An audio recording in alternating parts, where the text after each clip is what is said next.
I think that's one of the plants that I could fill my entire house with. Straight to the bin. I had so much fun a couple weeks ago tier ranking the most common sort of classic basic houseplants that I wanted to do it again, but with a twist. Today, I'm going to be ranking plants that used to be like rare, uncommon, sought after, expensive, that are now very, very, very accessible. Things that you can find in a big box store for not very much, and that pretty much anyone can get their hands on these days. And I wanted to tier rank them in the same way I did last time, and basically share the ones that I think are absolute elite top tier houseplants worth it to the ones that I think should go straight in the bin, not worth it, even though they are now quite accessible. Before we get into that though, I want to say if you're new here and you don't know me already, hi, my name is Emma and I make houseplanty content all over the internet. So if you want to follow along with my houseplanty journey and maybe learn something along the way, stick around, watch more of my videos and subscribe to my channel.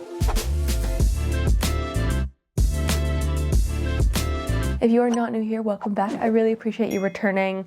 If you haven't gone and watched my common plants one, go watch that. I will link it down below in the description. I should also say that I have experienced most of these plants at some point or another. I've had them in my collection, so I am speaking from experience here. But otherwise, let's get straight into this. So, as like last time, my categories are bottom tier, straight to the bin. I do not like it. I don't want to see it. I don't want to have it. Bleh. It's just like, not really my style, but like not terrible. Fine, I guess. Mid-tier, nothing too crazy. Like, I could take it or leave it. Solid choice. I like them, but they're not like perfect. There might be something that I'm not as big of a fan of. And then at the top, absolute elite, the best houseplants out there that I think everyone should own. Also a reminder, this is just my opinion, take it with a grain of salt. If you like the plants that I'm saying I don't like and vice versa, it's all fun and games. Also, if you want to rank these for yourself, I will link this tier list down below, but let me know in the comments whether or not we have the sort of same opinions or very different ones, because I love to hear what your thoughts are. So without any further ado, let's get on here. I have my computer here and we can rank these guys. The first plant, I feel like we should start off with a nice big one. Monstera Thai Constellation. This plant used to be an arm and a leg. I got mine for 75 pounds back in the day, and now you can buy them at Walmart, and I don't understand. That being said, I think these are absolutely fabulous plants, and like automatically thinking at the very least solid choice, but I kind of, I'm sticking at solid choice because they are so susceptible to root rot. I experienced a lot of root rot, and like it was an entire journey with my Thai Constellation, so that's why it's not absolute elite, because they are a little bit sensitive. That being said, I do think they are like better than your average Monstera. I find them actually surprisingly easier to grow, even though they're variegated. Don't really know why, but that's just my experience. Then we have the Alocasia cuprea, which I really like the cuprea, though it does lean a little bit pinkier than my preference. It is a really cool, beautiful plant though, and I love that they are so much more accessible now than they were back a few years ago. I'm gonna put them in the fine, I guess, category, because like there's alocasias that I like better out there, but this one is like, it's good. Oh, do I want to put it in solid choice then? I don't think so. I'm going to leave it here now, and I can always move it later. Then we have the Philodendron Silver Sword. Oh my gosh, I had so many struggles with this one. I could never get mine to size up, and I always got pests on it. No matter what, I got pests on my Silver Sword, and that's why it's going in the black category, because oh my goodness, while I want to absolutely love them, the like silvery blue, like sword-shaped leaves, gorgeous. I love it. They just never wanted to live, never wanted to size up, never wanted to succeed in my home. And I don't know if it's just because I didn't have the right environment, but a lot of my other plants are perfectly happy, so why wasn't this one? I don't know. That's why it's going in blah. It's not absolute trash because it's beautiful. I like from afar love it. Up close in my home, just never really worked out. Ooh, the Monstera obliqua. Peru. Oh my god, do you remember when everyone was selling Monstera Adansonii as obliqua Perus? And they were not. Yeah, back in, what, 2020? Some crazy times back then. I actually quite like the obliqua, which is a surprise because I didn't like the Adansonii very much. I preferred the obliqua, even though it's like even messier looking almost, and even more holy, and like there's even less leaf, and like I know I'm a foliage gal, so like why do I want less leaf? I don't know. I found this one nicer. I don't know, I'm putting it in solid choice. I really liked it. I found it easier to grow personally than the Adansonii, so we're putting it up there. Ooh, okay, and Anthurium. Probably one of the most basic anthuriums, the Anthurium clarinervium. I think this is a brilliant beginner anthurium if you're just getting into them and you've not tried one before, or you've only tried the sort of like flamingo flower ones. If you want to try one, this is a really, really good choice. It's a good place to start for not very much money, and they are fairly forgiving. I'm pretty sure I was able to pollinate mine successfully at some point. I don't have one anymore, but like it was enjoyable when I did have it. And I wouldn't mind having one again. So I think I'm gonna also put that one in solid choice. I think it's a really great way to start an anthurium journey if you haven't done one before. The Philodendron Birkin, straight to the bin. I really did not like the Birkin. Like, in theory, I thought it was pretty, but they never grew well. They would pretty regularly revert, and then they're just a normal, like, imperial green, imperial red. I don't even know what it is when it's not variegated Birkin. It's just not a vibe. I don't think I ever need one. And honestly, if the pink one was on here, that would be even lower into the bin because it's pink and I'm not a fan of pink plants. They're just not very nice, in my opinion. They just never grew well. And maybe that's just my preference, and philodendrons aren't really like my top slot ever, but it didn't work out. Ooh, okay, the Hoya carnosa compacta variegata, that's a mouthful. I really like the vibe of this plant, and I like that it's coming down in price, but what I don't like is that they are such slow growers, and they are impossible if you get pests in them, because there are so many little nooks and crannies for the pests to get into. So I think I'm gonna put it in fine, I guess. Oh, this is hard. This is so much harder than the like common plants one. I think there's a bias because it was like a sort of sought after expensive plant at some point, for me especially, that it's so much harder to decide where these go. But I think fine, I guess, is the right spot for them because they are really pretty. In general, Hoyas are fairly easy plants, so I am gonna go with that. Philodendron Pink Princess, my nemesis plant. It's probably no surprise. I'm putting it straight in the bin. I've had several. I paid way too much for them a long time ago. They never grew well. Even the new ones these days are looking muddy and not very well variegated. Claire and I were talking about it the other day. We were like sold the image of the Pink Princess as like the amazing, beautiful pink princess plant. It just didn't happen. It didn't work out for so many people, myself included. Her plant was amazing at one point. It was huge and really nice. I liked her plant, but I haven't liked any other pink princesses I've ever really seen. And that's not just because they're pink. They're just also really difficult plants. The Maranta Lemon Lime, I think this one is. Love it. I love uncommon Marantas, and the lemon lime is a really fun one. Ooh, will this be the first absolute elite?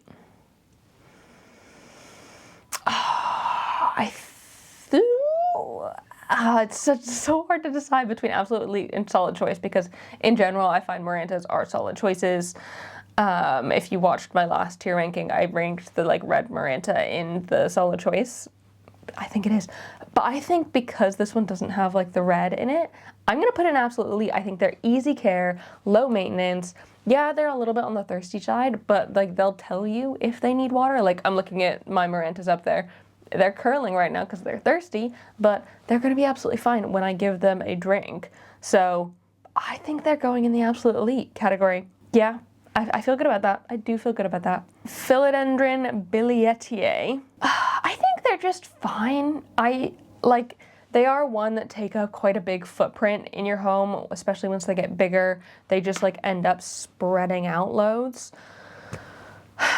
But they're cool. I like the shape of the leaf. I think they're pretty. I think I prefer the all green one personally to the variegated one because that's more of a yellow variegation. So I think Fine, I guess, is the right place for them. So far, the highest ranking philodendron on this list. I wonder if it will be the highest ranking philodendron on this list. Oh, because the next one is the Philodendron verrucosum, and I friggin' hate these. They are so annoying. I have sworn off verrucosums so many times. I've been like, this is the last one, never gonna get one again. That one dies, and then I get another one, and I'm like, this is the last one, never again. That one dies. No matter what, they have died. They're so incredibly thirsty, and they're like not tolerant at all to underwatering. They freak out. I think they're so pretty, and like the dark green velvety leaves, right up my alley, but I would pick a Philodendron verrucosum hybrid any day. Like, give me a Splendid, give me a Majestic. Both of those are fantastic verrucosum hybrids that grow so much better in my experience and are so much more forgiving than the verrucosum itself. I still think I wouldn't get another verrucosum again. I've tried them in semi-hydro, I've tried them in soil, I've tried them any way I could possibly think of to try and get it to grow well. I've not personally had success with it, and it's a shame because I think they are really beautiful. Okay, another really good one. This is the Ficus schweriana Moonshine. I, surprisingly, considering the coloring, really vibe with this one. I think it is a really nice plant. I think they're beautiful. I think they're easy growing, low maintenance. I think now that I have mine in semi-hydro, I'm gonna put it in absolute leaf because it's so chill. I've had thrips on mine so many times and like it's just bounced back over and over again. Not been an issue with it. I've got mine in semi-hydro now, and so I'm not needing to worry about it being super thirsty because ficuses are in general quite thirsty. And also it's under quite high light now, which I think it's loving, and it's just growing amazingly. And like I said, it does grow in kind of pinky yellowy. I don't even care on this one, which is saying a lot because I am not here for a lot of pinky yellowy plants. So I feel like that says a lot about this one and how much I like it because it has qualities that I don't like, but I still am absolutely obsessed with it as a plant. Philodendron White Princess, or White Knight, whatever. I think this is the White Princess.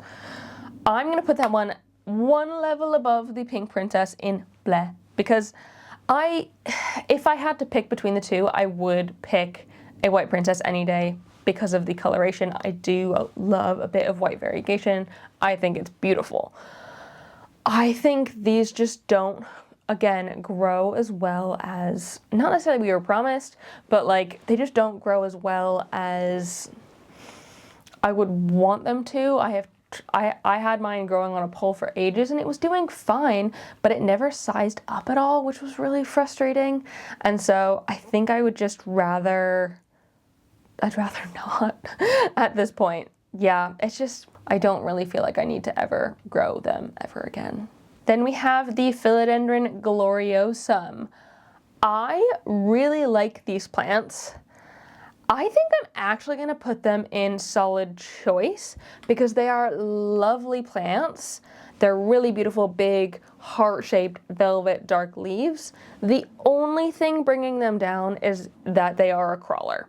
They grow along the ground or like in a trough pot and they end up taking up quite a lot of space. And that's something that I do not have a lot of in my home, and I can't quite justify the footprint that a gloriosum would take up in my home. I did, however, really love growing mine when I had it, and I think it is one that if I were to get more space again someday, I would be interested in trying again because they are really pretty. I do like them. Then we have the Anthurium luxurians. I used to really not like the vibe of this one. It has grown on me a little bit, but I do only like them when they are small, and you will find them in shops quite small these days for not very much money. And I really like that they're silver when they are babies. I think that's so pretty, but they do grow out of that silveriness, unfortunately, and so I think I'm just putting them in the fine, I guess, category. Once they sort of stop being silver, I'm not really interested anymore. And like with the textured leaves, I feel like I could just take it or leave it. I don't really feel like I have to have it. So I think fine, I guess, is the right spot for this one. Monstera dubia. I think that's actually quite a solid choice. They are really chill plants, very forgiving. You do absolutely have to give them something to grow up or on. Otherwise, they do just put out runners and aren't very nice plants. So maybe I'll bring it down to fine, I guess, because they are a little bit higher maintenance because you do need to give them something. But even when they grow huge and mature, I think they are fantastic plants because they grow extremely quickly and they are generally really, really hardy. I did love having mine, but I ended up parting with it in my purge because it wasn't one that like I felt like I absolutely had to have. So I think fine, I guess, makes a lot of sense for it. Next one is a Syngonium, which is something I didn't include on my last video. And personally, I'm not the biggest fan of Syngoniums. I find them super duper like pest prone and kind of hard to get them to grow well. They're a little bit more sensitive than I personally like as a plant parent. So I'm gonna put this one in the black category. This one specifically is the Milk Confetti, which I think is fun. The pink spots are cute, but because it's a Syngonium, I don't really feel like I need it.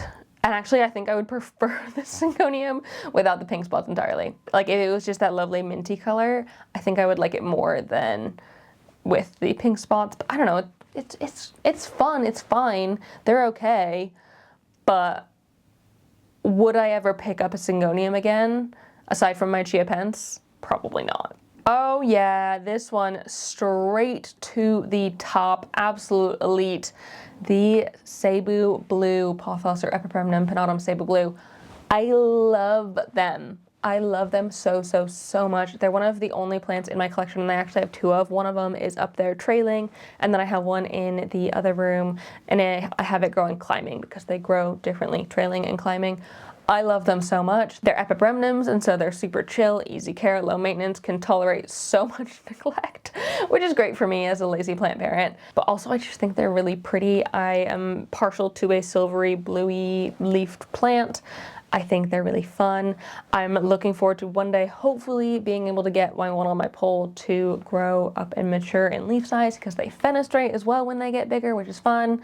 I feel like the only thing that might bring it down is that I've personally struggled to get mine to fenestrate, but I wouldn't say that that is enough of a reason to bring it down to solid choice because I think that's one of the plants that I could fill my entire house with. Yeah, I genuinely think like if I could only have one plant, Cebu Blue might be it. And then we have the Monstera Burl Marks Flame. I cannot believe these are being found these days in like big box stores in the US. They haven't hit big box stores here in the UK yet, but I've been seeing them in videos in big box stores in the States and I'm just like, that would be so cool. And like for like $45 or something, you can get quite a big one. I think they're really cool. I do want to get another one at some point. I did end up getting rid of mine in the purge just to make some space because I wasn't like absolutely in love with it at the time. But one day I will get another one because I do think they are really cool and different. And their leaves are so much thicker than your average Monstera. So I think they're definitely a solid choice. The Monstera Elbow. I think the Monstera Elbow is just fine, I guess. Oh, it has to be lower than the Thai Con. I definitely prefer the Thai Con to the Elbow. I found it so much more stable because the Thai Con variegation is stable variegation as opposed to the Elbow, which is not stable, and it can either revert or go full white in its leaves. And oh my god, my variegated Monstera used to put out ghost leaves, and it'd be so annoying because you're like, this isn't gonna grow well ever. So you would just have to like keep chopping off the top, and that just like gets rid of all of the good growth. It's a problem because I think they're beautiful. I think they're so pretty. And I really like the vibe. I prefer it to a normal Monstera, I think. But I just struggled with them a bit. I wonder if I would try another one now that they are much cheaper in price. But that being said, I also don't have the space for another big Monstera, you know? So I'm gonna stick with my Thai, and the normal variegated aloe can be fine, I guess. Then we have the Philodendron Florida Ghost. I quite liked this one. I did find them a little bit finicky. They're not the easiest to grow from babies. I found the best success with the Florida Ghost was when I had a sort of mature cutting that someone gave me that I grew out from that. I think it was a top cut too, which did really help. And from there it grew really well, but growing them out from babies was a little bit harder. So that's why it is going fine. Also, in order to keep this like lovely minty whiteness in its leaves, you do need to give it quite high light a lot of the time. Otherwise it does just end up like fading down to the green color, which is like cool as well. But if you're getting a Florida Ghost, you're getting it for the ghostliness. You need to give it that highlight, and so it's a little bit higher maintenance than you might want it to be. Okay, this next one, again, I am putting it fairly near the top, if not at the top. This is the Alocasia Mitchelletiana Frydek variegated. I'm so glad they're way more accessible now because they're fantastic plants. I think they're gonna go in absolute elite because they are phenomenal plants. They are such, like, I kind of want to say easy growers for an alocasia. They're easy growers. I recently got rid of my big one and restarted it over from corms, and those corms sprouted in like a couple of weeks time, which is crazy. They're some of the fastest corms I've ever grown, and they're already putting out really, really nice growth. The only downside I think with the variegated Frydek is that sometimes the corms can go full white. And similar to the Monstera Alba, once they go full white, you kind of just have to chop them back or like discard it completely because the ghost leaves aren't going to produce enough energy for the plant to sustain itself. So that would be the only thing that would bring it down.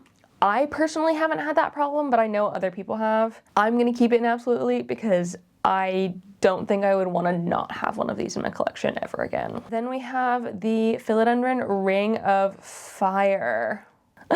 I think I'm gonna put it straight in the bin, personally. It's kind of funny because it's got sort of similar variegation and coloration to the Ficus Shavariana Moonshine. It's got very similar color vibes, but I just hate how it grows. And maybe that's just my bias against philodendrons. I'm obviously not a big philodendron person, as you can see from this whole ranking. I'm not a huge philodendron person, and so I also really struggled to get this one to grow well when I did have a baby one. I couldn't get it to size up at all. So I think I wouldn't put it in the bin. Let's say with any of these plants, if someone gave the one to me, I probably would figure out a different way to get rid of it. I wouldn't necessarily put it straight in the bin, but straight in the bin sounds more fun. So yeah, I would get rid of it however I possibly could because I don't think I would want to have it in my collection ever again. And then the final plant is another alocasia, and y'all know how much I love alocasias, so at the very least it's gonna be in one of these categories. It's definitely above the cuprea, but is it up at the level of absolute elite? I actually think it might be. I really like the silver dragon. Yeah, I'm gonna put it up at the top. Again, they are fairly easy. I wouldn't say they're quite as prolific of growers as the Mitchelletiana variegated, but I still think I'd be sad to not have a silver dragon in my collection. So yeah, it's going at the top. So there we go. That is my ranking of all of these plants that used to be rare, uncommon, expensive, inaccessible, hard to find, that you can now get at your friendly local hardware store. So those are my thoughts on them. I hope you enjoyed this video. Like I said in the beginning, if you want to do this ranking for yourself, the link is down below in the description, and let me know how our answers are similar and or different. Before I sign off, I want to say a huge thank you to the newest members of my Good Growing fam over on Patreon, Kate and Carrie. Thank you so much for joining in. I really hope you love it there. If anyone else is interested in joining my Patreon, the link is down below in the description, but you get access to bonus content, extra videos each month, live chats, my Discord server where you can chat with other like-minded planty people, and like generally more access to me as a plant parent and a person. So that's there if that's your thing, but totally cool if that's not your jam as well. That's fine. Otherwise, thank you so much for watching this video. I really appreciate it. If you enjoyed this video, please give it a thumbs up down below and leave a comment on other houseplanty things you'd like me to talk about in the future. And don't forget to subscribe for more. I hope you're having a fantastic day, and I will see you in the next one. Don't forget to keep growing. Bye!